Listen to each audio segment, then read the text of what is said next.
The overall goal of this procedure is to illustrate the in vitro production of lymphocytic microparticles, or LMPs, from a T lymphocyte cell line and to demonstrate their proapoptotic effect on airway epithelial cells.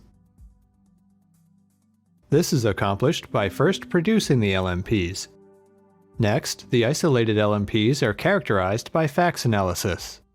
Then the bronchial tissue explants are cultured.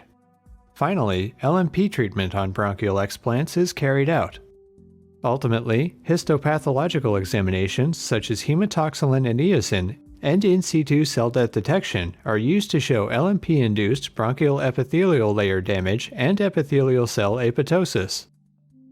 The main advantage of this technique over existing methods, like isolation of microparticles from human peripheral blood, is that we are able to perform large-scale generation of microparticles derived from a cell line in vitro. Generally, individuals new to this method will struggle because several critical steps of bronchial explant culture are not easy to prepare.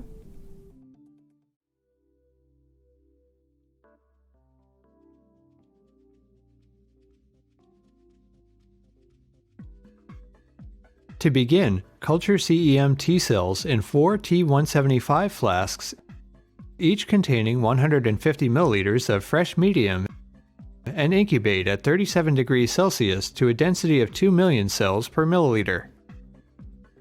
Collect the cells from each flask by centrifugation at 200 times G for 5 minutes, and resuspend 300 times 10 to the 6th cells into a new T175 flask containing